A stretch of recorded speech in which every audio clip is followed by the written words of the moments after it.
Que el Señor les bendiga, hermanos. Amén. Todos muy bienvenidos esta mañana a la casa del Señor.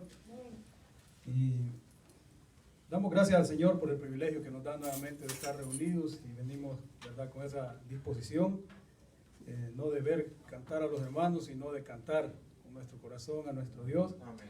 Porque como estaba leyendo algo yo que dice de que muchas personas, ¿verdad?, aún dentro de las iglesias caminan como que si Cristo, pues, ¿verdad?, estuviera muerto, mas nosotros sabemos de que nos hemos entregado, ¿verdad?, nuestra vida la hemos entregado a un Dios vivo, ¿verdad? Nuestro Señor vive y a Él es a quien venimos a cantar en esta mañana. Y a través de la lectura que vamos a dar esta mañana está en Lucas capítulo 7, vamos a ver, hermanos, que nosotros no debemos de venir, ¿verdad?, con el propósito de ver, ¿verdad?, a nuestros hermanos cómo cantan o ver cómo visten o cómo vienen nuestros hermanos, sino debemos de venir con un corazón dispuesto a adorarle al Señor, porque eso es lo que el Señor quiere, que nosotros, ¿verdad?, le adoremos en espíritu y en verdad. San Lucas capítulo 7, versículo 36 al 50. ¿Lo tiene, hermanos? Amén. Sigue con su vista, dice la palabra del Señor. Uno de los fariseos rogó a Jesús que comiese con él, y habiendo entrado en casa del fariseo, se sentó a la mesa. Entonces una mujer de la ciudad que era pecadora, al saber que Jesús estaba a la mesa en casa del fariseo, trajo un frasco de alabastro con perfume, y estando detrás de él a sus pies, llorando, comenzó a regar con lágrimas sus pies, y los enjugaba con sus cabellos, y besaba sus pies, y los ungía con el perfume. Cuando vio esto el fariseo que le había convidado, dijo para sí: si fuera profeta, conocería quién y qué clase de mujer es la que le toca, que es pecadora. Entonces respondiendo Jesús le dijo: Simón, una cosa tengo que decirte. Y él le dijo: Di, maestro. Un acreedor tenía 2 deudores. El uno le debía 500 denarios y el otro 50. Y no teniendo ellos con qué pagar, perdonó a ambos. Di pues, ¿cuál de ellos le amará más? Respondiendo Simón, dijo: pienso que aquel a quien perdonó más. Y él le dijo: rectamente has juzgado. Y vuelto a la mujer, dijo a Simón: ¿ves esta mujer? Entré en tu casa y no me diste agua para mis pies, mas ésta ha regado mis pies con lágrimas y los ha enjugado con sus cabellos. No me diste beso, mas ésta, desde que entré, no ha cesado de besar mis pies. No ungiste mi cabeza con aceite, mas ésta ha ungido con perfume mis pies. Por lo cual te digo que sus muchos pecados le son perdonados, porque amó mucho. Mas aquel a quien se le perdona poco, poco ama. Y a ella le dijo: tus pecados te son perdonados. Y los que estaban juntamente sentados a la mesa comenzaron a decir entre sí: ¿quién es este que también perdona pecados? Pero él dijo a la mujer: tu fe te ha salvado, ve en paz. Amén. Una gran palabra, hermanos, y nosotros podemos ver de que cuando nosotros estamos pensando y viendo, ¿verdad?, a nuestros hermanos o viendo, ¿verdad?, a nuestro alrededor, debemos de saber de que nuestro Señor nos está viendo a nosotros, está viendo nuestro interior. Por eso nosotros, hermanos, siempre debemos de venir con la disposición de venir a buscar del Señor, de su presencia, y disponer nuestro corazón para poder cantarle con gozo y alegría, sabiendo, hermanos, de que nosotros hemos sido perdonados. Hemos sido perdonados y, no sé, dependiendo, yo creo que no depende de la edad, sino de lo que uno pues haya vivido en su vida, los pecados que haya cometido. De igual manera, pues el perdón ha sido grande, hermanos, y es un perdón que permanece si nosotros tan solamente creemos, como dice la palabra, que es por nuestra fe que nosotros, ¿verdad?, hemos sido salvos y perdonados. Así es de que oramos, hermanos, y le cantamos al Señor después de orar. Hagámoslo con gozo y alegría, con entendimiento, porque sabemos, como repito, de que le cantamos a un Dios vivo. Padre nuestro que estás en el cielo, Señor, gracias, Padre, te damos en esta mañana por el privilegio, Padre, que nos has dado, Señor, de abrir nuestros ojos, Padre bendito de la gloria. Señor amado, nos has permitido, Padre, ver una vez más, Señor, la luz del día. Nos has permitido, Padre, estar en este lugar, en el cual, Padre, queremos, Padre, en esta hora pedirte, Señor, perdón, Padre, por nuestras faltas, reconociendo, Señor, que nosotros, Padre, aún en nuestro dormir, Señor, muchas veces te fallamos, Señor. Te pedimos, Padre, que nos ayudes, Señor, a estar firmes, Señor, creyendo, Padre, que nosotros, al haber sido perdonados, Señor, bendito de la gloria, por medio de la fe, Señor, tenemos, Padre, ese espíritu, Señor, que nos hace libre para poder cantarle, adorarle y exaltarle, Señor. En el nombre de Jesús, Padre, en esta hora te pedimos que recibas, Señor, esos cánticos, que inclines tu oído, Señor, y así, Padre, de la misma manera, Señor, te pedimos, Padre, que seas tú, Padre, obrando por medio de la palabra, Señor, que va a ser impartida esta mañana, que nos ayude, Señor, que abra el entendimiento de nuestro corazón para que podamos recibirla, Señor, con gozo y alegría, Señor, y salir de este lugar, Padre, edificados como siempre lo hemos hecho, Señor. Gracias, Padre, por la disposición que has puesto, Señor, en nuestra vida de querer estar, Señor, en este lugar. Te pedimos, Padre, que te glorifiques en la vida de cada hermano, de cada amigo, Señor, esta mañana. En el nombre de Jesús, Padre, te lo pedimos. Amén y amén, Señor. Bueno, hermanos, dejamos el tiempo a los hermanos que nos dirigen con los himnos.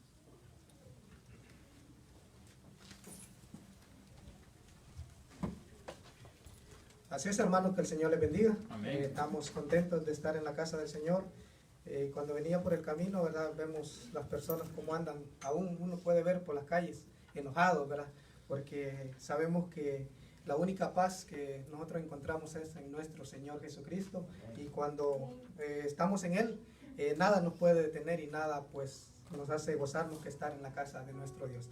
Así que vamos a buscar el himno 280, hermanos. Vamos a buscar para cantarle en esta mañana el himno número 280.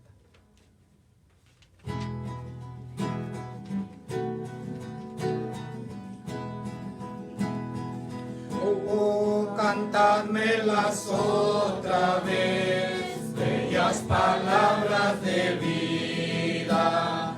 Hay en ellas mi gozo y luz, bellas palabras de vida.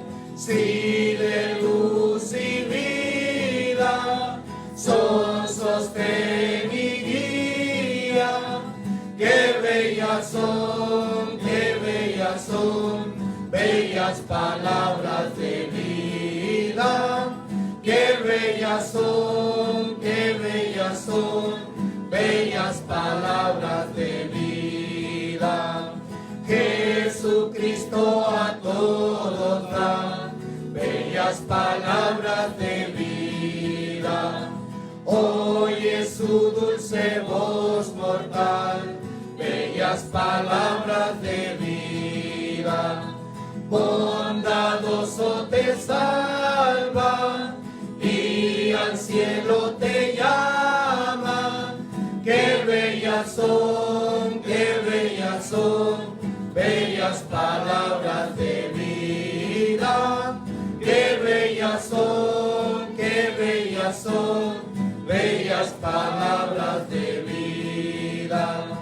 Grato el cántico sonará, bellas palabras de vida. Tus pecados perdonará, bellas palabras de vida. Solo Cristo redime, vida nueva te ofrece. Qué bellas son, qué bellas son, bellas palabras de vida. Qué bellas son, qué bellas son, bellas palabras de vida. Así es. Así que vamos a buscar el himno número 549, hermanos. El himno número 549. La mañana gloriosa.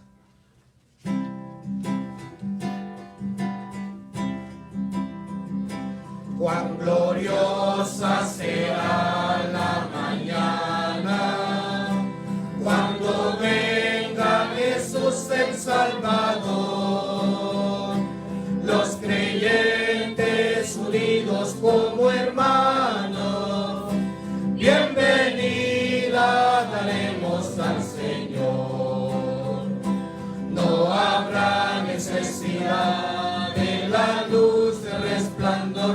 ni el sol dará su luz, ni tampoco su calor. Ahí llanto no habrá, ni tristeza ni dolor, porque entonces Jesús, el Rey del cielo, para siempre será el consolador. Esperamos la mañana gloriosa para dar la bienvenida al Dios de amor, donde todo será color de rosa en la santa fragancia del Señor.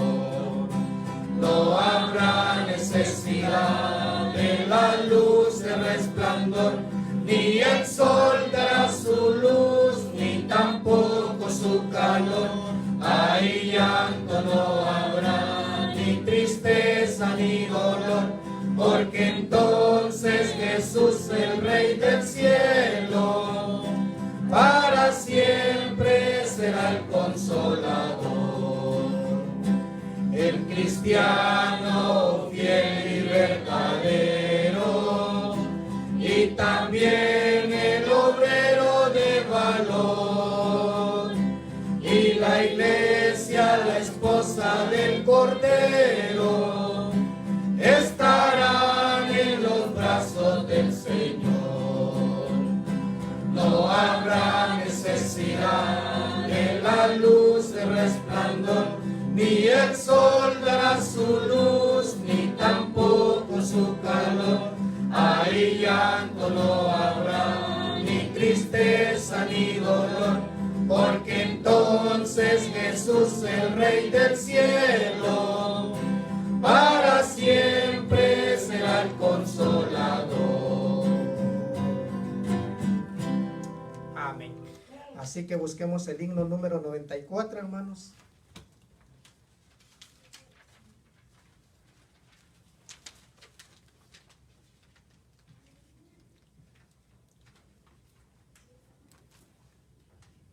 El 94.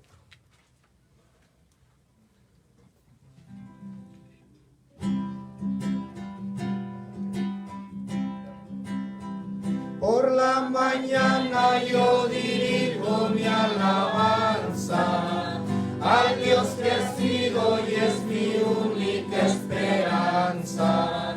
Por la mañana yo le invoco con el alma y le suplico que me dé su dulce calma. Él nos escucha pues nos ama tanto y nos alivia de cualquier quebranto. Nos da su mano poderosa y fuerte para librarnos de la misma muerte. Cuando la noche se aproxima tenebrosa, en elevarle mi oración mi alma se goza. Siento su paz inagotable, dulce y grata, porque temores y ansiedad Cristo los mata.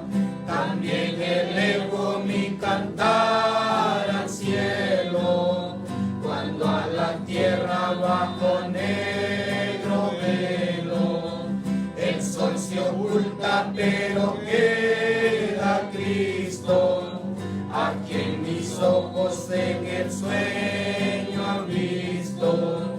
Brilla su lumbre bienhechora mientras duermo, pone su mano sobre mí si estoy enfermo. Me fortalece, me alienta con el sueño, pues es mi redentor, Él es mi dueño. Y al despertar por la mañana siento que Dios invade mi alma y pensamiento.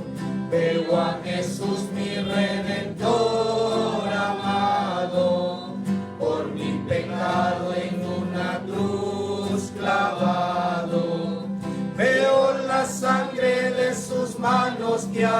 pasado. Veo la sangre borbotando en un costado, una corona con espinas en su frente, la multitud escarneciéndole insolente. Pero qué dicha cuando al cielo sube, lleno de gloria y majestuosa nube.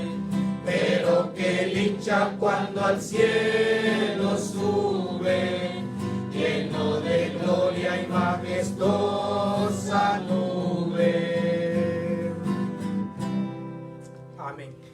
Así que preparemos nuestro corazón, hermanos, para escuchar la palabra del Señor, y que el Señor les bendiga.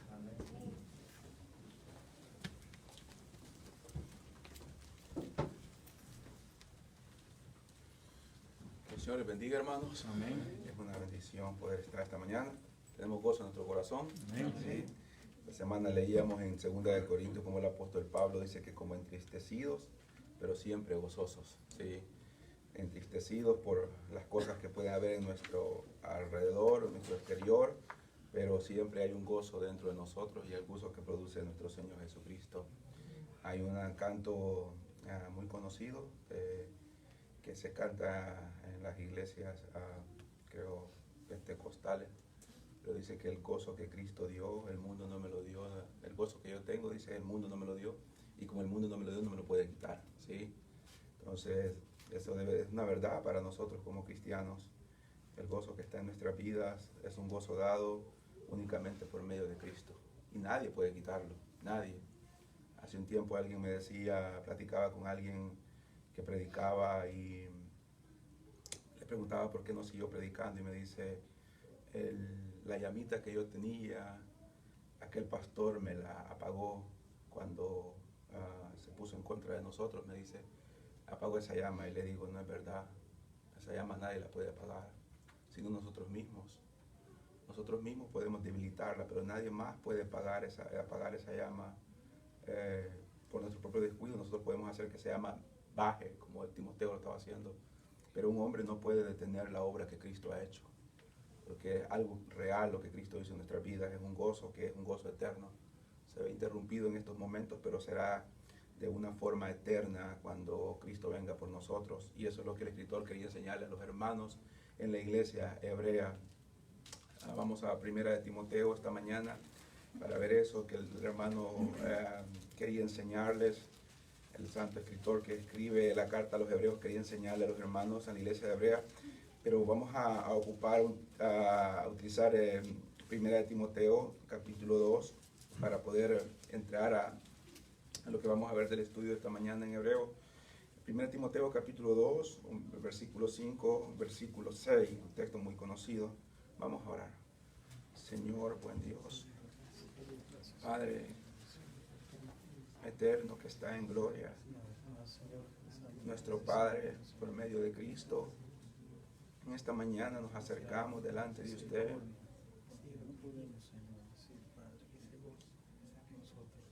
dándole gracias, Señor, por esas promesas tan grandes. Oh Señor, cuánto anhela mi corazón que esa mañana, como hemos cantado, llegue. Cuando venga usted, su Hijo venga por la iglesia. Qué promesa tan grande, Señor, acabamos de cantar, como cuando venga gloriosamente eso nuestro Señor Jesucristo y venga a redimir lo que todavía falta ser redimido en nosotros, nuestro cuerpo. Gracias por esas promesas. Gracias porque esas promesas son fieles y verdaderas.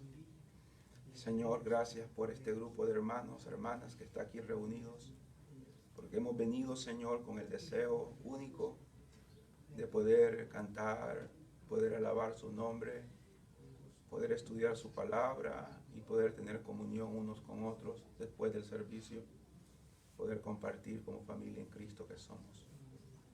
Esta mañana, Señor, yo le suplico que sea el Espíritu Santo obrando en nuestros corazones. Solamente Él puede hacerlo. Es la única persona asignada por Cristo para que Él viniera a dar testimonio de Él. para que Él viniera a recordar las cosas que Cristo había dicho mientras estuvo en esta tierra. Ayúdenos, Señor, para que el Espíritu Santo pueda dar testimonio a nuestro espíritu, a nuestro corazón, a nuestra mente, convenciéndonos, Señor, de estas verdades que hay aquí en su palabra, para que podamos ser cristianos, Señor, llenos de gozo por las cosas espirituales. Ayúdenos, Señor, a poder ser ya adultos espirituales, a crecer, a no quedarnos estancados, Señor, en esos niños espirituales, Señor, llenos de caprichos, Señor, y llenos, Señor, de cosas innecesarias.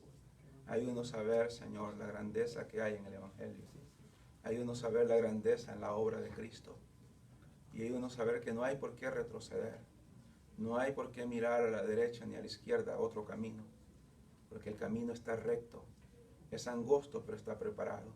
Está asegurado, porque fue asegurado por su Hijo Jesucristo. Ayúdenos a ver esa gloria, Señor, por medio de su palabra. Que esta mañana, Señor, podamos entender lo que los hermanos hebreos entendieron. Que como iglesia podamos darnos cuenta, Señor, lo que ha sucedido, la magnitud del sacrificio de Cristo, el poder del sacrificio de Cristo, la obra que Cristo hizo en favor nuestro.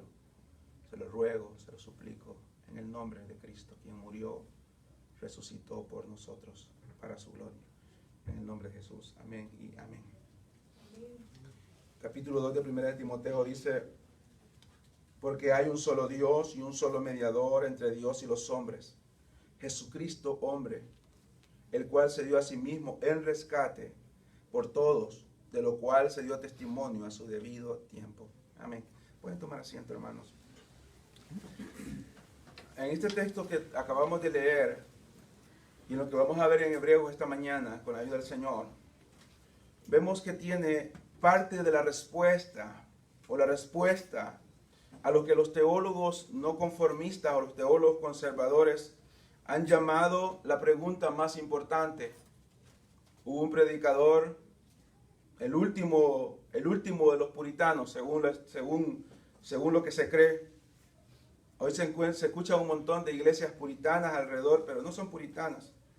Como una hermana me preguntaba sobre una iglesia israelita, de Dios israelita, me puse a buscar la información y no tienen nada de mesiánico ni nada de israelitas. En primer lugar, no son israelitas porque son de nuestros países. Y así hay muchas personas que se llaman en este momento puritanos, pero no tienen nada que ver con los puritanos del tiempo de la historia. Y el último, según la historia, lo que se cree, los teólogos creen que el último de los puritanos fue Martin Lloyd-Jones, el doctor Martin Lloyd-Jones. Y este hombre escribió un libro que se llama La pregunta más importante. La pregunta más importante, y se basa en esto.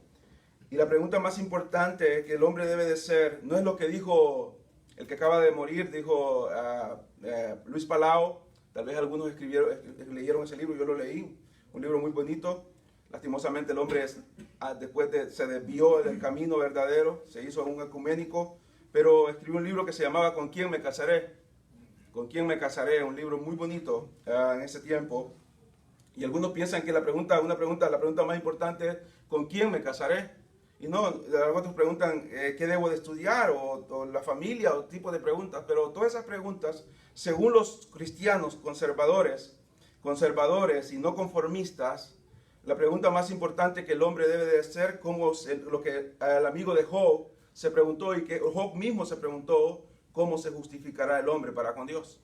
¿Cómo? Dicen ellos, la pregunta más importante que uno debe hacerse en su vida, y el hombre debe llegar al punto donde debe de preguntarse, es ¿cómo yo puedo ser inocente delante de Dios cuando yo soy culpable? ¿Cómo? ¿Cómo yo puedo ser inocente cuando yo soy culpable? Mira una noticia muy graciosa esta semana,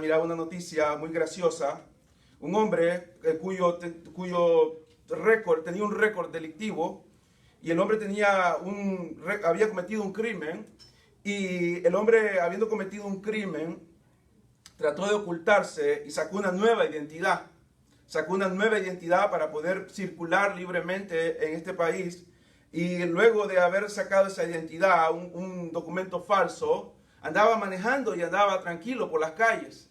Un día el policía lo detuvo, y cuando lo detuvo el policía, se dio cuenta que toda la información que había en aquel hombre, aquella licencia, Ese nombre de esa persona, la cual él había puesto ahí como falso, tenía un récord delincuencial más grave que el que él había cometido.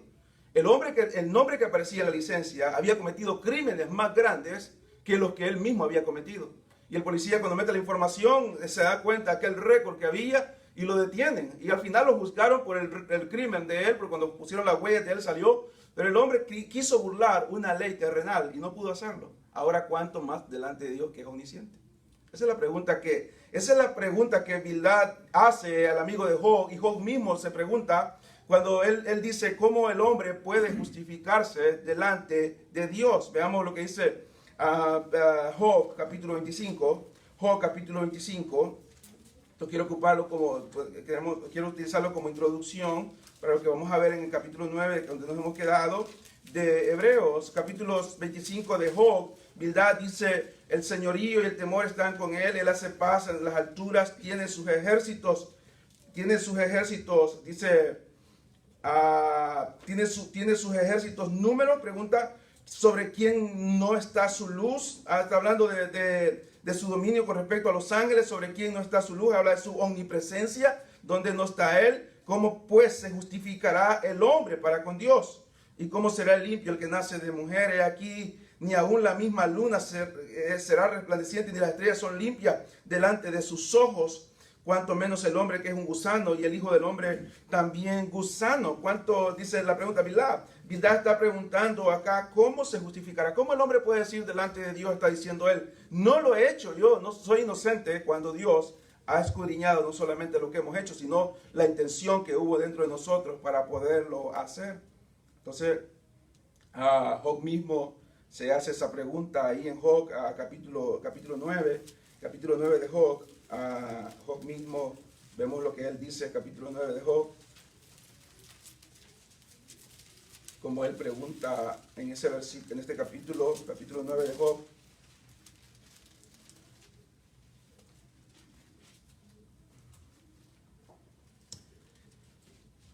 Dice el versículo 1, desde el versículo 1 del capítulo 9 dice: ciertamente, Bildad, el mismo que había dicho con respecto a justificar de Dios, había hablado de la justicia de Dios, de su justicia perfecta, y Job no niega. Dice, Job respondió y dijo: ciertamente, yo sé que Dios es justo. Y él entonces pregunta a Job: ¿y cómo entonces, si él es justo, es un juez justo, cómo se justificará el hombre con Dios? Y leamos el discurso que Job da de cómo el hombre está perdido contra Dios. Si quisiere contender con él, no le podrá responder a una cosa entre mil preguntas que Dios podría hacer. El hombre en aquel día del juicio no podrá responder ni una sola pregunta. Dice Romanos que la ley ha sido dada para que toda boca se cierre delante del Señor. Y ahora, si Dios se presentara en este momento, aquí, la gloria de Dios se presentara en este Cristo resucitado, se presentara en este momento aquí, así como nosotros estamos, todos moriríamos, todos fuésemos exterminados. No hablemos de que un ángel se presentara en este momento, y viniera un ángel en este momento y se pareciera acá como las manifestaciones que hubieron en el Antiguo Testamento o en el Nuevo Testamento, en el caso de Zacarías. Todos los que estamos en este lugar moriríamos. Si Cristo viniera en este momento y viniera sin su misericordia en este momento para con nosotros, todos caeríamos muertos. Nadie se atrevería a preguntarle a Jesucristo nada con respecto a su vida. Nada. Dice una sola pregunta entre mil. Él es sabio de corazón y poderoso en fuerza. ¿Quién se endureció contra él y le fue bien? ¿Quién se endureció? ¿Quién? Tenemos un ejemplo muy bueno. Podemos ver el ejemplo de Faraón, el rey más dominante que había en ese momento. Se endureció contra él. ¿Y cómo le fue? Bueno, él mismo acabó su país y su ejército, y él mismo terminó ahogado en el mar. Él arranca los montes con su furor y no saben quién los trastornó. Él remueve la tierra de su lugar y hace temblar las columnas. Él manda al sol y no sale, y sella las estrellas. Él solo extendió los cielos y anda sobre las olas del mar. Él hizo la Osa, el Orión y las Pleiades y los lugares secretos del sur. Él hace cosas grandes e incomprensibles, maravillosas, sin número. He aquí que él pasará delante de mí y yo no lo veré. Pasará y no lo entenderé. He aquí arrebatará. ¿Quién le hará restituir? ¿Quién le dirá qué haces? Dios no volverá atrás su ira, y debajo de él se abaten los que ayudan a los soberbios. Cuanto menos yo le responderé yo, y hablaré con él palabras escogidas, aunque fuese yo justo, oiga bien lo que dice, no respondería. Antes bien habría de rogar a mi juez, hablando del mismo, de Dios mismo. Si yo le invocara y él me respondiese, aún no creeré que haya escuchado mi voz, porque me ha quebrantado con tempestad y ha aumentado mis heridas sin causa. No me ha concedido. Estamos aquí entra Job en el sufrimiento que él estaba experimentando. El hermano Wilfredo mencionaba que el día que Job había llegado a un momento donde solamente, dice él mismo, solo la carne de las encías estaba buena, toda su carne estaba dañada. Y dice él que tome aliento, sino que me ha llenado de amarguras. Si habláramos de su potencia, por cierto, es omnipotente, dice él. Si habláramos de su potencia, por cierto, es fuerte o omnipotente. Si de juicio hablamos, ¿quién me emplazará? Y si yo me justificara, me condenaría mi boca. ¿Por qué? Porque no es justo. Si me dijere perfecto, esto me haría inicuo, porque le haría mentiroso a él. Dice Juan, el que dice que no ha pecado, le hace pecador a él. Y entonces le hace mentiroso a Dios. Y sabe Job que él no era un hombre perfecto, había pecado. Entonces dice, si yo me hago íntegro, no haría, si me dijera que es perfecto, me haría inicuo. Si fuese íntegro, no haría caso de mí mismo, despreciaría mi vida. Una cosa resta que yo diga, al perfecto y al impío, él los consume. Si azota, mata, de repente se ríe del sufrimiento de los inocentes. La tierra es entregada en manos de los impíos, y él cubre el rostro de sus jueces. Y si no es él, ¿quién es? ¿Dónde está? Mis días han sido más ligeros que un correo. Huyeron y no vieron el bien, pasaron cual naves veloces, como el águila que se arroja sobre la presa. Si yo dijere, olvidaré mi queja, dejaré mi triste semblante y me esforzaré, me turban todos mis dolores. Sé que no me tendrás por inocente, yo soy impío. Y dice Job, queriéndose justificar en esto lo que lo ha dicho, dice, ¿para qué trabajar en vano? ¿Para qué yo voy a tratar de justificarme delante de Dios yo mismo por mis propios medios? Si sería un trabajo de por gusto, sería una pérdida de tiempo, nunca podría justificarse Job. En este versículo, ¿para qué trabajar en vano? Él va al versículo 1, 2, donde dice con qué justificar al hombre. No puede justificarse, sería un trabajo en vano para Job. Queriese decir que es inocente cuando no lo era, porque era nacido de mujer, venía de la descendencia de Adán.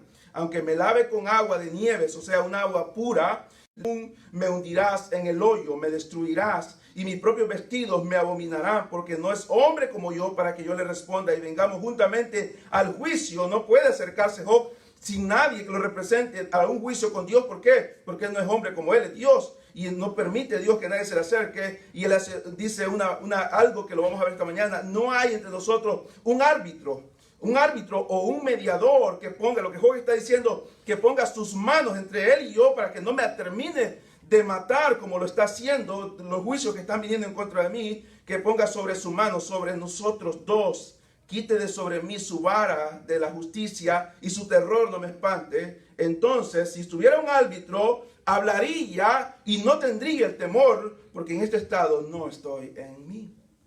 Eso es lo que Job dice. Ahora, volviendo a Timoteo, vemos respuesta, una parte de la respuesta a lo que Job pregunta. Porque hay un solo mediador entre Dios y los hombres, Jesucristo hombre, el cual se dio a sí mismo en rescate por todo de lo cual se dio a su debido tiempo. Se dio testimonio a su debido tiempo. Aquello que Job preguntaba, aquel que podía justificar, aquí Pablo lo está diciendo, hay un solo mediador, el árbitro que Job preguntaba, es el árbitro mencionado aquí entre Dios y los hombres, el cual se dio en rescate, aquel rescate que Job necesitaba físicamente, el rescate que nosotros necesitamos espiritualmente.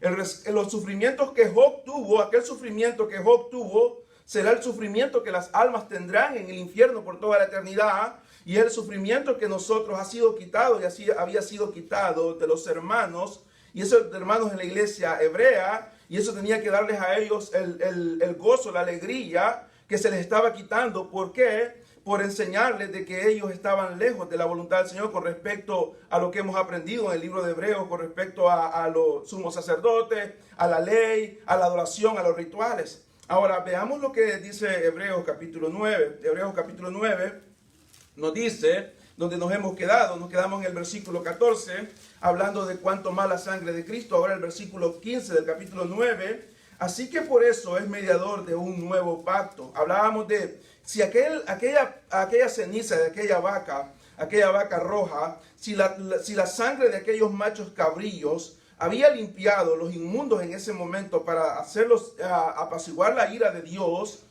cuánto más, leímos nosotros en el versículo 14, cuánto más la sangre de Cristo, el cual mediante el Espíritu Eterno se ofreció a sí mismo sin mancha a Dios, limpiará no nuestro exterior, sino nuestra conciencia, nuestro interior, de obras muertas, para que sirváis al Dios vivo. Para nosotros poder servir al Dios vivo necesitábamos estar vivos. Y dice la Escritura en Efesios que estábamos muertos. Los hermanos en la iglesia hebrea, antes de ser cristianos, eran muertos espirituales. Estaban muertos, estaban sin Cristo, como aquel día mencioné de la mujer samaritana. Ella dijo, nuestros padres dicen que vamos a adorar en este lugar, pero los judíos dicen que es en Jerusalén que se debe de adorar. Y el Señor Jesucristo dijo, viene el tiempo cuando los adoradores no adorarán ni en un lugar establecido aquí, ni en un lugar establecido aquí, sino que los adoradores adorarán en cualquier lugar donde estén, podrán adorar al Señor, porque no dependerá del lugar donde están, sino de quién está dentro de ellos, Cristo. Les habrá dado vida, y por medio de la vida que Cristo daría en su muerte y en su resurrección, los cristianos vendrían y tendrían la capacidad de poder hacer lo que Dios quiere que hagan. El hombre afuera, el hombre sin Cristo está muerto. Uno puede decirle muchas cosas, puede hablar muchas cosas y decir muchas cosas acerca del evangelio y no las entienden. Las escuchan, a algunos les agrada, a algunos les puede gustar la forma como se enseña, les gusta estar entre medio de los hermanos, pero si no hay una obra redentora, entonces estas personas nunca podrán adorar a Dios de la forma correcta. ¿Por qué? Porque están muertos. Pero por medio de la sangre de Cristo, dice, podemos acercarnos a servir al Dios vivo.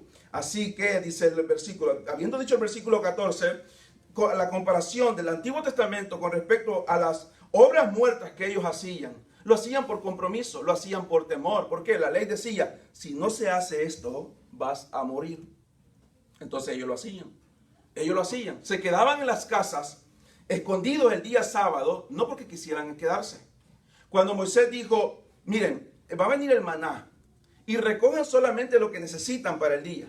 Solamente el último día de la semana van a recoger para el día sábado. ¿Por qué? Porque no se va a hacer ninguna obra. Pero recojan solamente lo que necesitan el día lunes, el día martes, el día miércoles. Recojan no para mañana. ¿Qué hacían ellos? Lo contrario, guardaban para el día de mañana. ¿Y qué hacían? Se engusanaba. Ellos hacían lo contrario. Cuando ellos estaban escondidos, cuando ellos decían al Señor, hay que guardar el día de reposo. Ellos no lo hacían, algunos de ellos, la mayoría, no lo hacían porque querían guardar el día de reposo. Ellos quisieran andar haciendo sus actividades. Encontramos el ejemplo de un muchacho que andaba recogiendo leña. El día de reposo sale a recoger leña. Y muchos han criticado a Dios y dicen, solamente por recoger leña lo mató. No lo mató por recoger leña. Lo mató por desobedecer la ley que Dios había dado. Dios había dicho, no se haga. Él no le importó. Todos los judíos estaban en sus tabernáculos, en sus carpas, en sus tiendas. Pero él sale el día sábado diciendo, no me importa lo que Dios ha dicho. Voy a salir y voy a recoger leña el día que Dios ha dicho no hay que recoger. Lo toman recogiendo leña, lo llevan y dicen, tiene que morir. Entonces cuando vieron que muere, todos los que querían ir a recoger leña, mejor no van a recoger leña. ¿Por qué? Vamos a morir todos. ¿Qué los hacía estar adentro escondidos? Los hacía estar escondidos el temor a morir. Ahora los cristianos, los hermanos hebreos, nosotros en la iglesia, estamos aquí día domingo, no por temor a morir, sino que estamos por agradecimiento. ¿Sí? Yo estoy aquí no porque temo que me voy a morir. Mi familia tiene que entender que el día domingo, el cual ha sido establecido para la iglesia desde el principio, porque Jesucristo resucitó el día domingo, se presentó el día domingo, tanto el día del Señor, los días de Pentecostés, y todos los sucesos vinieron luego el día domingo. Entonces la iglesia ha tomado el día domingo. Si hubiese resucitado el día lunes el Señor Jesucristo en su voluntad, nosotros lo más seguro que nos reuniéramos los días lunes, fueran los días lunes o el día martes o el día sábado. Pero venimos el día que venimos acá como iglesia, el día domingo, no por temor a que muramos. nosotros como iglesia no damos nuestras ofrendas o nuestros diezmos por temor a lo que Dios va a hacer en contra de nosotros, como están amenazando en algunos lugares. Lo hacemos como propusimos en nuestro corazón. ¿Por qué? Porque Dios ama al dador alegre. ¿Por qué lo hacemos con alegría? Porque entendemos por medio de Cristo que todo lo que nosotros somos ha venido de parte de Cristo. Yo no tengo que doblarle el brazo a usted para que lo haga. Si usted no lo hace, no lo quiere hacer. ¿Por qué? Porque no hay alegría en hacerlo. No tengo que prometerle o decirle, se le va a caer la casa, va a perder el carro, si no hace esto, va a hacer esto, Dios le va a quitar esto, Dios le va a quitar esto. No, lo hacemos, ¿por qué? Porque entendemos lo que Cristo ha hecho en nuestras vidas. Así que es un mediador, dice, de un nuevo pacto. Es mediador, por eso es mediador de un nuevo pacto, para que interviniendo muerte, para la remisión de las transgresiones que había bajo el primer pacto, los llamados reciban la promesa de herencia eterna. Cuando la palabra utilizada aquí entre el mediador, la palabra mencionada es de alguien que interviene entre dos partes. Esta palabra que encontramos nosotros, mediador, es una palabra que significa alguien que interviene entre dos partes. ¿Para qué? ¿Cuál es el pensamiento aquí de intervenir? Habla de hacer restaurar la amistad, de restaurar una amistad, de traer paz para llegar a un convenio. Para poder llegar a un convenio, es una palabra en griego misite, que habla de un convenio, de venir a un convenio, de poder llegar a entablar la paz que se había perdido. Jesucristo es el árbitro que Job había dicho en su angustia en el capítulo 9:33. Él es el árbitro, es el mediador que vino a poner su paz, traer la paz entre la parte santa, Dios, y la parte pecadora, nosotros. Por su muerte Jesucristo nos hizo aceptos delante de Dios. Por su muerte nos hizo aceptos delante de Dios santo y justo. No fue por su vida. No fue por su vida perfecta como hombre. Definitivamente su vida perfecta fue un holocausto continuo delante de Dios. El apóstol Pablo dice que nosotros somos olor grato delante de Dios. Dice en Corinto, hemos leído esta semana, que nosotros somos olor grato delante de Dios en medio de un mundo que apesta a la nariz de Dios. El mundo apesta a la nariz de Dios. Lo que el mundo hace apesta a la nariz santa de Dios. Pero lo que la iglesia hace es agradable, es un olor agradable. Cuando nosotros vamos caminando por esas tiendas, esta semana íbamos por una tienda con mi esposa caminando y todo estaba normal, pero cuando pasamos por un lugar donde hay muchas velas aromáticas, uno... qué rico huele aquí, ¿sí? Qué rico huele aquí. Pero hay lugares donde uno pasa que no se siente olores agradables. Entonces lo mismo sucede en la vida cristiana. En esta parte, en todo el mundo, el olor lo que el hombre hace ofende a Dios y Dios no puede verlo. No le agrada lo que el mundo puede estar haciendo. Puede ser que manden agua para África. Puede ser que manden agua para África, que adopten niños, que hagan todo este tipo de cosas. La Biblia dice que son trapos de inmundicia. Son como trapos menstruales en el rostro de Dios. Es una ofensa delante de Dios. Pero puede estar un grupo acá, como estamos nosotros, en cualquier parte en la iglesia cantando.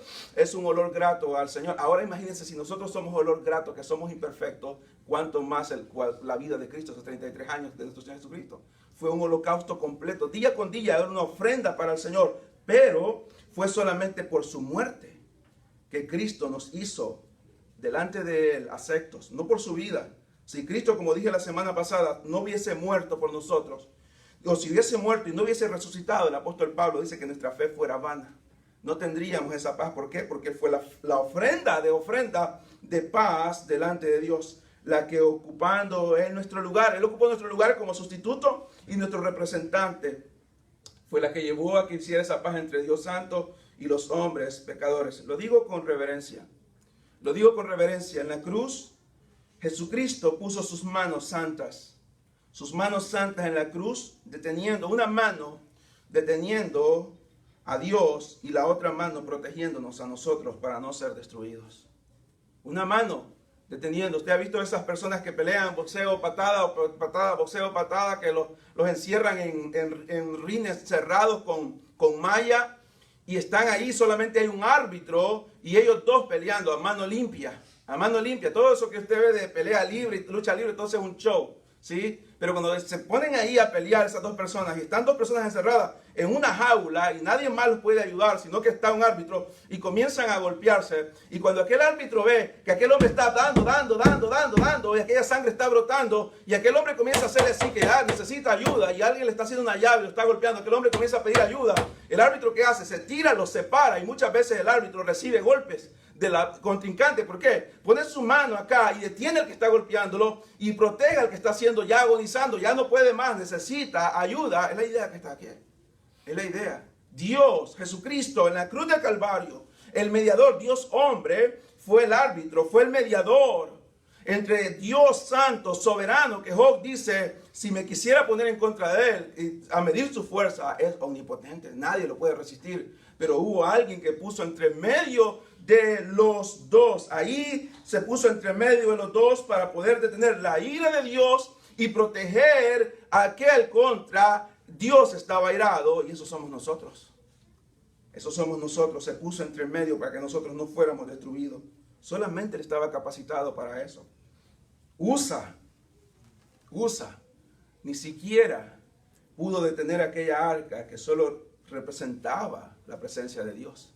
Aquella caja de madera rodeada de oro, bañada en oro, que solamente representaba el lugar más santo, el objeto donde la santidad se manifestaba. Cuando Usa quiso detenerla para que no se cayera de aquella carreta, no pudo detenerla. Mucho menos podría un simple mortal atreverse a entrar en juicio con Dios. Qué terrible será, hermanos. Qué terrible será cuando el hombre se enfrente a Dios sin Cristo. Cuando se enfrente a Dios sin Cristo.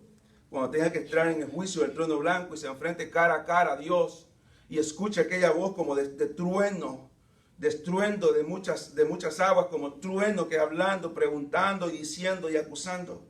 Solamente Dios, hombre, Jesucristo, podía ponerse entre medios de aquellos que merecían el castigo eterno. Solamente el Señor podía llevar a cabo esa tarea. Mientras estudiaba esto, pensaba en el momento de aquellos querubines en Génesis. Aquellos querubines fueron puestos entre los hombres y el árbol de la vida para que no pudieran alcanzar la vida eterna los hombres. ¿Sí? Había un árbol, el árbol del bien y del mal, estaba el árbol de la vida. Y aquel árbol, cuando aquel hombre con su esposa con el hombre toman el fruto del árbol del bien, de la ciencia del bien y del mal, hay un árbol más que ellos podían tomar y la serpiente seguramente les iba a decir, tomen, coman. Y hubiera sido la miseria más grande para el hombre. ¿Por qué? El hombre iba a vivir eternamente, pero no iba a vivir de una forma. Imagínense nosotros, hermanos, viviendo pecadores por 1000 años. 1000 años pecando. Imagínense nosotros llegamos a una edad de 24 años haciendo lo terrible, lo pecador. Imagínense esas personas pecadoras, nosotros viviendo pecadores, y el mundo lleno de pecado. Hubiese sido terrible. Entonces Dios puso querubines, dice, entre el árbol de la vida y el hombre. No podían el hombre, ese matrimonio acercarse a aquel árbol. Pero Jesucristo, Dios hombre, fue puesto entre Dios y el hombre, no para evitarle que tuvieran vida, sino para darle vida. ¿Sí? Jesucristo, los querubines fueron puestos para detener al pecador, aquella pareja pecadora caída, fueron puestos para proteger el árbol de la vida eterna, pero Jesucristo fue puesto en un árbol, en una madera sacada de un árbol, colgado ahí como un fruto, como el fruto que daría la vida eterna, y fue puesto ahí entre el hombre y Dios, no para detener que el hombre entrara a Dios o se acercara a Dios, sino para que el hombre pudiera acercarse a Dios. Eso es lo que los hermanos debían de entender. Fue por esa muerte que de Jesucristo el obstáculo fue quitado. El obstáculo entre Dios y el hombre es el pecado. Ese pecado había causado un alejamiento entre Dios y el hombre. En el Edén la amistad se había roto. Aquella amistad, la delicia del hombre en el Edén era escuchar la voz de Dios. Era escuchar la voz de Dios. El deleite del hombre, de Dios, era poder hablar con el hombre. El hombre le hablaba a Dios, Dios le hablaba al hombre, y tenía una comunión, una paz. Esa paz se perdió. Comenzó un alejamiento, un alejamiento terrible entre Dios y el hombre. Un alejamiento entre Dios y el hombre comenzó entre el Creador y su creación. Fue el gran teólogo Agustín de Hipona que dijo, Agustín de Hipona dijo, la cruz fue el púlpito que Jesucristo utilizó para predicar del amor de Dios a los pecadores y perdidos. La cruz fue el púlpito, dijo Agustín de Hipona, que Cristo utilizó para poder predicarle al mundo perdido el amor de Cristo, el amor de Dios a los pecadores. Como aprendíamos el domingo pasado, aquel velo era el símbolo del cuerpo de Cristo. Aquel velo que había en el lugar santísimo, entre el lugar santo y el lugar santísimo, era el símbolo del cuerpo de Cristo. Fue rasgado, fue roto por la mitad, para que todo aquel que creyera en los méritos de Cristo puede recibir los beneficios ofrecidos por medio de la obra de Jesucristo. Esa vida eterna ofrecida por medio del Evangelio. Todos, sin excepción, tanto creyentes del Antiguo Testamento como los cristianos del Nuevo Testamento, fueron salvos, han sido salvos y seremos salvos únicamente por la obra de Cristo. Únicamente por la obra de Cristo. El versículo 16 dice, porque donde hay testamento es necesario que intervenga muerte del testador, porque el testamento con la muerte se confirma, pues no es válido entre tanto que el testador vive. El escritor está dando algo muy conocido para los judíos. Habla de la herencia que se otorga cuando una persona muere, que reciben aquellos que son los herederos. Es una promesa que se le da a la persona. Mientras está viva la persona hace un testamento y dice que se dará, hace una promesa. Aquellas personas, sus hijos van a esperar el momento. Y es lo que nosotros vemos tan peligroso en el día de hoy con los seguros de vida, ¿sí? Que muchas personas matan a sus esposos por seguros de vida. Yo cotizaba un seguro de vida y me preguntaban que cuánto pesaba y les digo que por libras me van a asegurar o qué. Porque las personas, según como usted dice, me dicen cuántas libras pesa, cuántos años usted tiene, preguntando todo eso, porque mientras más pesado supuestamente está, más fácil puede morir del corazón, me dicen ellos. Y entonces ellos no dan tan fácil el seguro. ¿Por qué? Porque las personas están preparándose para morir y beneficiar a otros. Y por eso es que vemos tantas noticias de la esposa mató al esposo, el esposo mató a la esposa, los hijos mataron a los padres. ¿Por qué? Porque había una herencia ahí. Y es la idea que tiene acá el escritor. Y eso fue lo que hizo tan terrible la más dura, la parábola del hijo pródigo. El hijo pródigo, el centro no es el hijo pródigo. El centro de la parábola es el padre.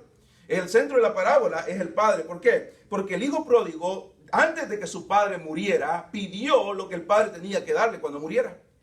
Aquello estaba preparado para su hijo mientras había un testamento. Y el testamento era que cuando el padre muriera, tenía que los dos hijos recibir su herencia. Pero este muchacho está tan desesperado por gastar lo que el padre le va a dar cuando el padre muera, que dice, no quiero esperar cuando mi padre muera, dámelo ya. Antes de la muerte estabas pidiéndole al padre lo que el padre tenía que dar. Entonces los judíos eran muy conocedores de esto, los hebreos saben lo que esto significa. Y lo que el escritor está diciendo acá es de que había una promesa desde el antiguo tiempo. Los profetas habían dicho esto, Dios les había hablado y era oscuro para ellos. No lo entendían muy bien. Veamos lo que dice Primera de Pedro, capítulo 1. Primera de Pedro, capítulo 1, versículo 10. Primera de Pedro, capítulo 1.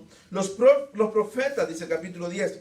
Los profetas que profetizaron de la gracia destinada a vosotros, inquirieron y diligentemente indagaron acerca de esta salvación, de una herencia. Está hablando, la herencia más grande del cristiano, en el tiempo que nosotros estamos, no es como deberíamos de verlo. Las personas están esperando verlo algo ya. Aquellos que han leído El progreso del peregrino, cuando el cristiano llega a la casa de intérprete, el intérprete lo lleva a diferentes partes y lleva una parte donde están dos niños. Un niño se llama paciencia y otro niño se llama pasión. Y entonces pasión y paciencia están ahí. Y pasión quiere que llorando y está enojado porque quiere que le den las cosas ya. Pero paciencia está ahí. Luego a pasión se le dan las cosas y luego pasión se burla de paciencia. Pero luego pasión se gasta todo lo que tiene se le ha dado. Y luego paciencia está tranquilo porque todavía no ha gastado lo que no tiene. ¿Por qué? Porque todavía no se le ha dado, pero hay una promesa. Y es la idea acá que el apóstol Pedro, no olvidemos que al mismo tiempo como el escritor hebreo le estaba escribiendo a una iglesia perseguida.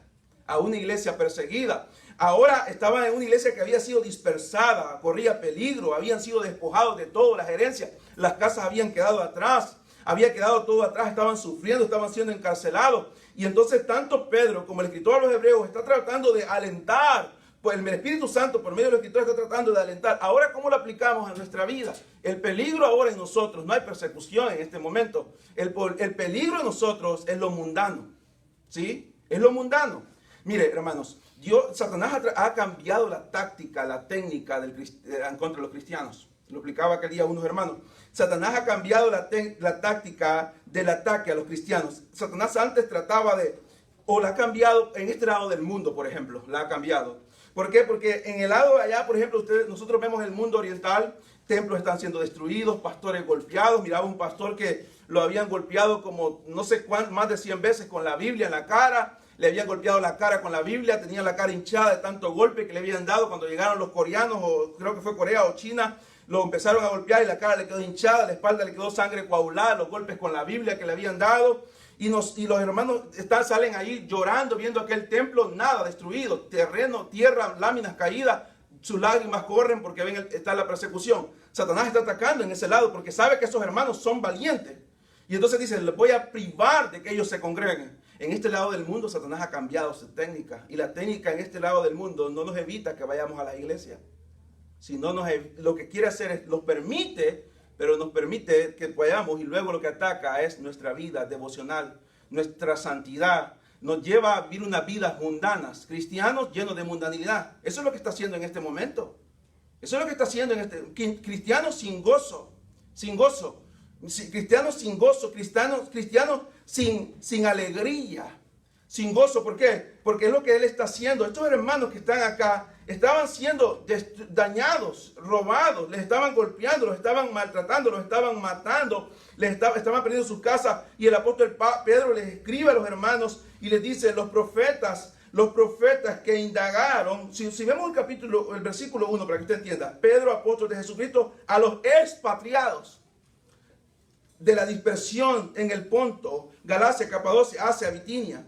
Y luego les escribe, los profetas que profetizaron de la gracia destinada a vosotros, inquirieron diligentemente, indagaron acerca de esta salvación, escudriñando qué persona y qué tiempo indicaba el Espíritu de Cristo, y qué tiempo indicaba el Espíritu de Cristo que estaba en ellos, el cual anunciaba de antemano los sufrimientos de Cristo y las glorias que vendrían tras ellos, tras los profetas. Tras los sufrimientos de Cristo vendrían las glorias prometidas para nosotros. ¿Por medio de quién? Por medio de Cristo. Ahora, eso dice que ellos indagaron, averiguaron qué tiempo va a ser esto, cuándo se va a llevar a cabo, qué persona es la que está hablando Isaías 53. Lo que Felipe entendió, no lo entendían los profetas. Cuando le dice Felipe, ¿entiendes esto? Le dice el eunuco, ¿entiende lo que lees? El eunuco le dice, ¿cómo lo voy a entender si no me lo explican?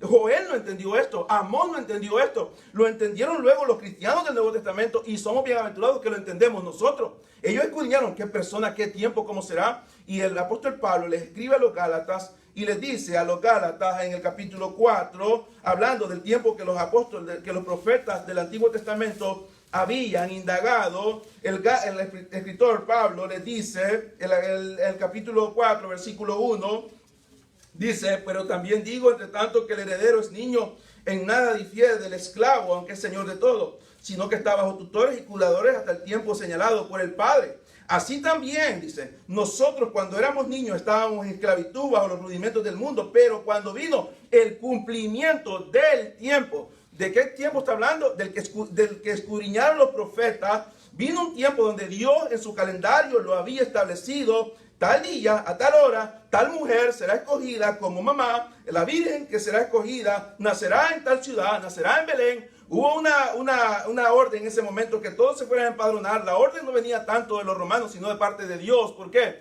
Porque tenía que nacer en Belén. Y dice el cumplimiento del tiempo, Dios envió a su hijo, ¿cómo? Nacido de mujer, su hijo unigénito, la segunda persona de la Trinidad, Dios mismo, el verbo. El verbo vino y nació de una mujer como hombre y nació bajo una mujer judía, la cual estaba bajo la ley y lo sometió a él bajo la ley, de tal manera que a los 8 días Jesucristo hombre tuvo que ser circuncidado y comenzó a vivir bajo la ley totalmente. ¿Para qué vino él? ¿Para qué vino él? ¿Para hacer milagros? Definitivamente vino a hacer milagros. Los milagros los hizo para dar testimonio de que él era el Hijo de Dios. La gente decía, él es el Hijo de Dios. Apártate de mí que soy pecador porque tú eres el Señor. ¿Quién puede hacer esto si Dios no está con él? Sabemos que Dios no escucha a los pecadores, pero a este Dios lo usó para sanarme. Pero Él vino, el propósito principal de Cristo, venir a esta tierra, no fue para ser un mártir, como algunos lo ven como un gran mártir, algunos lo ven como un gran profeta, algunos lo ven como un hombre moralmente bueno. No, Él vino a ser el Redentor, el Salvador, aquel que salvaría para que redimiese a los que estaban bajo la ley, a fin de que recibiésemos la adopción de hijos. Los hebreos ahora ya no miraban a Dios como el Dios que temían, sino que podían ver a Dios como Padre, lo cual era desconocido para ellos. Era una falta de respeto acercarse a Dios de la manera que los cristianos se acercaban, porque tenían que hacer un montón de rituales, sangre y todo esto. Ahora no, solamente habían creído, tienen que postrarse delante del Señor en cualquier lugar donde ustedes están, hermanos hebreos, pueden arrodillarse. ¿Por qué? Porque han sido adoptados. ¿Han sido adoptados por medio de qué? Por medio de la obra que Cristo hizo. Y ahora podemos decir, Abba, Padre. Así como le hablaban, era un concepto conocido para ellos, Abba, Padre. Cuando los judíos una adopción en ese tiempo, cuando se daba una adopción en ese momento, el muchacho que iba a ser adoptado, llegaban los padres, iban a adoptar a un muchacho. Cuando iban a adoptarlo, en ese momento estaba el proceso, aquel niño no podía dirigirse al padre de esta manera hasta que se sellaba o se firmaba el papel donde decía, sí, ahora legalmente tu hijo ha sido adoptado. La primera palabra que tenía que decir este muchacho era, Abba, Padre. Miraba un proceso acá en Estados Unidos de una adopción de una pareja norteamericana que adoptaron un niño. Ellos habían anhelado ser padres y nunca habían podido tener un niño, y comenzaron a un proceso de adopción. Y fue bien difícil porque aquel niño el niño muy bonito, se miraba muy saludable, y aquel niño entraron como 5 parejas a quererlo adoptar, pero ellos habían sido los primeros que se les había dado como en prueba para ver cómo ellos lo cuidaban. Y ya, dice ella, la mamá del cuento dice, desde el primer día sentíamos que era de nosotros, y nos fuimos encariñando hasta que el proceso se alargó 1 año, y el proceso fue largo, y por fin, dice, fueron a un juicio para ver con qué familia ellos querían el niño, y lo querían el niño porque ya había cambiado su vida aquel niño, y ellos mismos dicen, Dios lo había dado a este niño para que nosotros fuéramos felices porque nos sentíamos miserables. Y cuando estaban en el juicio, el niño está sentado acá, el padre adoptivo está acá, la madre adoptiva está acá, el juez está enfrente, y lo que le confirmó al juez que ese niño tenía que ser de ellos es que el niño solo balbuceaba todo el tiempo que iban a los juicios, pero ese día el niño dijo por primera vez, papi, y tocó al papá adoptivo. Y todo el mundo en el juicio, ahí se ve el video cuando todo el mundo se quebranta y comienza a aplaudir, porque aquella palabra confirmó a aquel juez de que aquel niño que miraba como padre aquel que de verdad no era su padre, con respecto a la sangre. Y entonces los hermanos están diciendo, podemos decir por medio de los méritos de Cristo que nosotros ahora somos hijos de Dios. No necesitamos sangre, no necesitamos animales quemados, ya no necesitamos ceniza, ya no necesitamos trigo, ya no necesitamos masa, no necesitamos panes. Ahora todo lo que simbolizaba a Cristo, todo está en Cristo, y Cristo es suficiente para podernos acercar delante de Dios. Para podernos acercar delante de Dios. Y dice él, así que ya no solo esclavos, sino que hijos, y si hijos, también herederos de Dios por medio de Jesucristo. La herencia que estamos viendo en Hebreos, ve lo que dice Hebreos, vamos a Hebreos rápidamente, dice, porque donde hay testamento es necesario que intervenga muerte el testador. Esta es una idea, Dios no es que Dios el Padre, porque el testador en este caso era Dios el Padre. Pero no está hablando de que el Dios iba a morir, el Padre no murió, nunca va a morir, sabemos que es eterno, quien murió fue el Hijo, quien había hecho el testamento, la promesa era el Padre, pero es la idea para que la tengan en mente los hermanos en hebreo, que había una promesa que se les daría un día a ellos y después luego a nosotros los gentiles, la promesa, la herencia que había sido prometida en el Antiguo Testamento. Ahora, ¿cómo se dio esta herencia? De donde ni aún el primer pacto fue instituido sin sangre. Porque habiendo anunciado Moisés, el apóstol Pablo, el escritor a los hebreos, lleva a los hermanos al capítulo 24 de Éxodo. Usted lo leyó, no tenemos tiempo para leerlo, pero está hablando del capítulo 24 del libro de Éxodo, del versículo 25 en adelante. Dice, porque habiendo anunciado Moisés todos los mandamientos de la ley a todo el pueblo, tomó la sangre de los becerros y los machos cabrillos con el agua, lana, escarlata y sopo, y roció el mismo libro y también a todo el pueblo, diciendo, está la sangre del pacto que Dios os ha mandado, y además de esto roció también con la sangre del tabernáculo y todos los vasos del ministerio. Y casi todo es purificado según la ley con sangre, y sin derramamiento de sangre no hay remisión. todo el ritual del Antiguo Testamento, todo el ritual del Antiguo Testamento fue, hermanos, millones de animales murieron, millones, tortolas, machos cabrillos, vacas, corderos, ovejas, fueron muriendo millones de animales para poder apaciguar la ira de Dios. Millones en toda la historia del pueblo de Israel, animales murieron y murieron y murieron para poder rociar la sangre, para poder apaciguar y para que hubiera remisión de pecados. Ahora, el versículo 23 dice la magnitud y el poder del sacrificio de Cristo. Así como había sido la historia de Israel, fue pues necesario que las figuras, todo eso era figura de lo que vendría de lo celestial. El tabernáculo era figura, el altar era figura, el lugar santísimo era una figura, era una tipología de lo que Dios, Moisés se le mostró el plano celestial para que pudiera hacer las cosas aquí en la tierra, pero lo verdadero estaba en el cielo, preparado para el día cuando Cristo vendría y luego moriría como la ofrenda en el altar y ardería su cuerpo como una ofrenda grata delante del Señor y luego sería ascendido para que entrara como el gran sumo sacerdote. Y entonces dice él, fue necesario que las figuras de las cosas celestiales fuesen purificadas aquí en la tierra, así pero las cosas celestiales mismas con mejores sacrificios. Este es uno de los textos más difíciles de interpretar. Más difícil de interpretar el versículo que estamos tomando es uno de los textos más difíciles. Algunos dicen, teólogos reformados, conservadores, no conformistas, dicen que está hablando con respecto a lo que Job 15:15 dice, cuando dice que Dios no confía ni en sus ángeles. ¿Sí?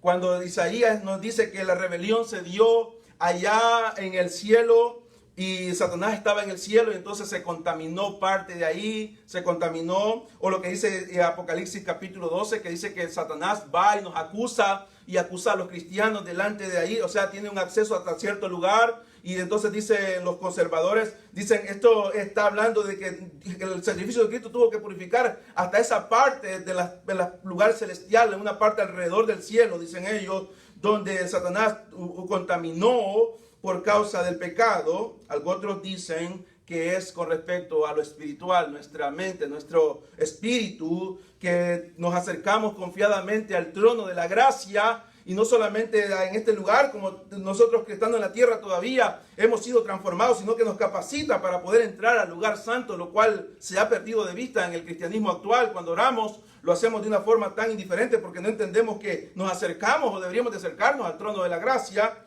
Cuando Cristo venga, le podemos preguntar a Tachemos 23 para ver qué es la respuesta que Cristo da, porque es un texto muy difícil de interpretar.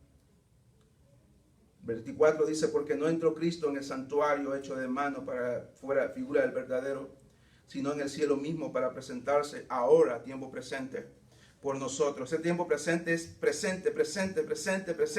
En el momento que estaban los hermanos hebreos leyendo, ahí estaba Cristo. En este momento que estamos leyendo nosotros, ahí está Cristo. Mañana que se lea, ahí estará Cristo. El otro año que se lea, ahí estará Cristo. Si Él no ha venido presente ahora para nosotros ante Dios, y no para ofrecerse muchas veces, como entra el sumo sacerdote en el lugar santísimo cada año con sangre ajena.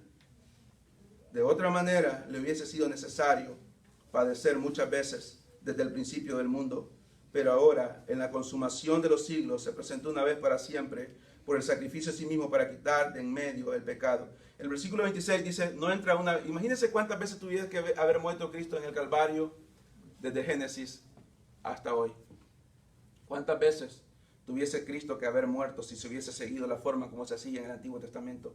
Pero dice que una sola vez, su muerte fue una sola vez. Tenía el poder que ninguna ofrenda tenía.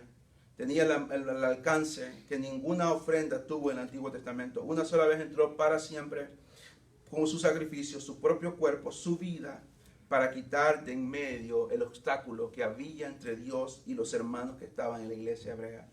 Y también para nosotros ha sido quitado el obstáculo, aquello que nos impedía cantar, aquello que nos impedía cantar de verdad, aquello que nos impedía deleitarnos de verdad, aquello que nos impedía tener paz verdadera para con Dios, paz, aquello que nos impedía amar a nuestro prójimo, aquello que nos impedía decirle no al pecado, y aquello que nos llevaba a comprar el pecado, a buscar el pecado, a deleitarnos en el pecado, a mirar el pecado, a querer pecado, a comer pecado, a buscar pecado, a desear pecado, fue quitado de en medio entre Dios y nosotros estaba el pecado y Dios no podía vernos a nosotros de una forma agradable. ¿Por qué? Porque hacíamos lo que Él tanto aborrece, pero Él lo quitó de en medio de nosotros.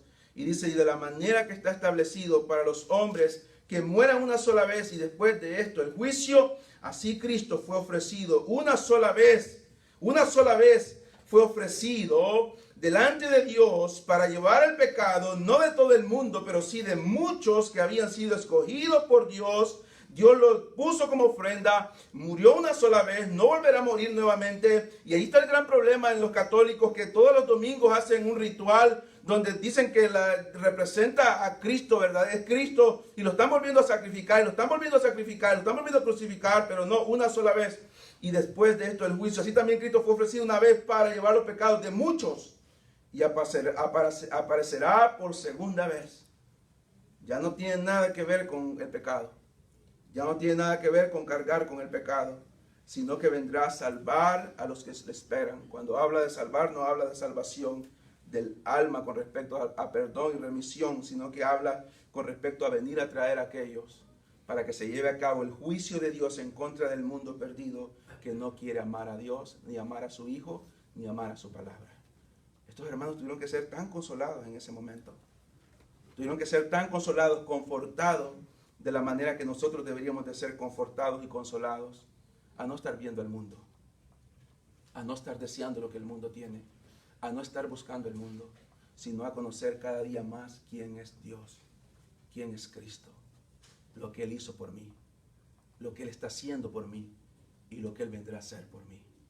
En Cristo tenemos todo, no necesitamos nada más. No necesitamos nada ni nadie más, sino solamente a Cristo.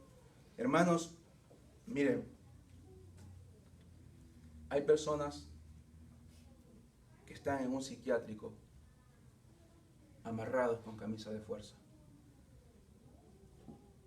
y están siendo electrocutados a diario para poderlos calmar.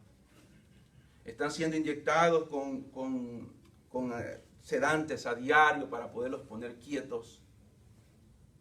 Hay personas en cárceles de máxima seguridad y no se les permite salir o están ahí condenados.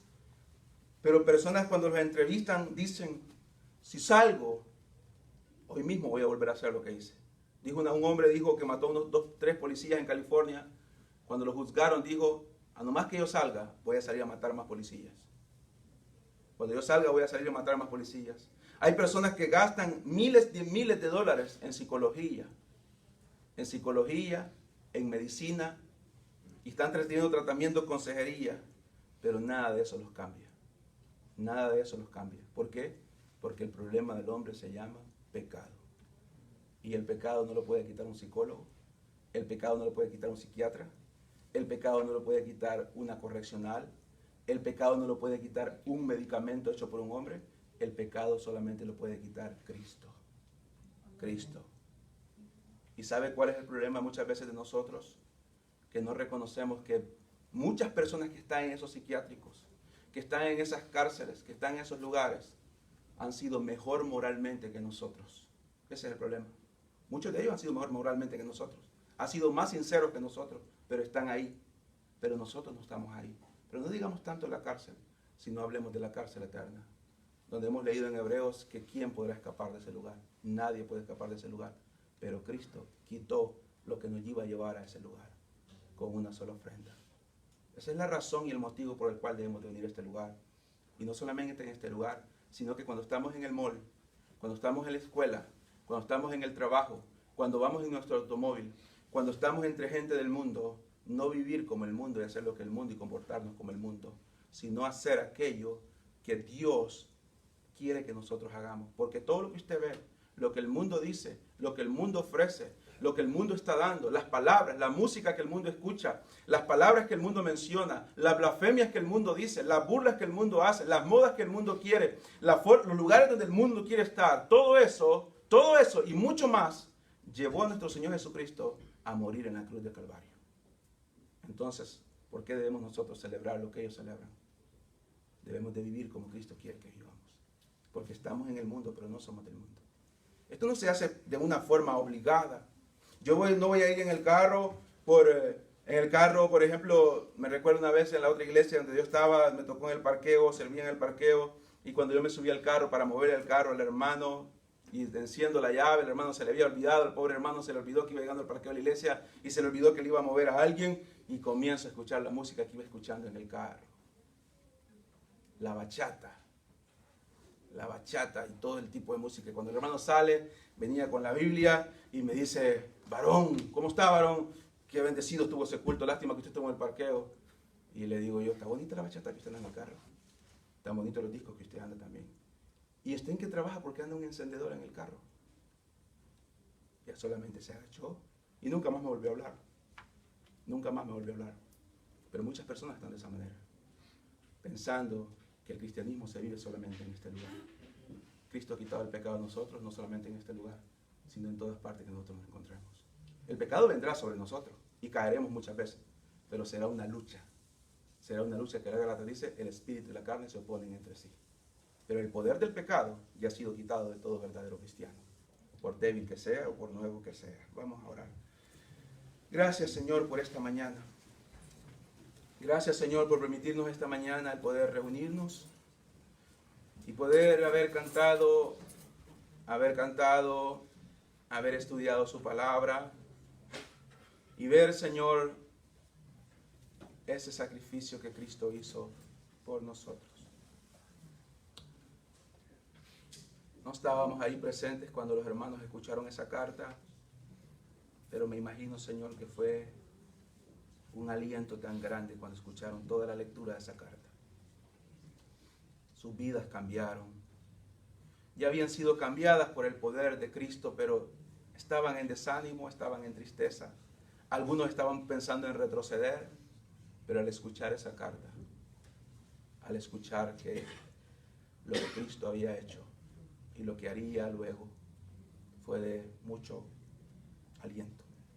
Ayúdenos a nosotros también, como cristianos, a poder ser dirigidos y alentados por su palabra. Ayúdenos, Señor, a que podamos entenderla para que podamos llevarla a la práctica. Gracias, Señor, por la vida de cada hermano, hermana que está aquí, que hemos reunido en esta mañana. Ayúdenos, Señor, para que salir a este lugar podamos meditar y pensar en todo lo que el Señor ha hecho por nosotros y en nosotros. Se lo suplico en el nombre de Jesús. Amén y amén. Bien, hermanos.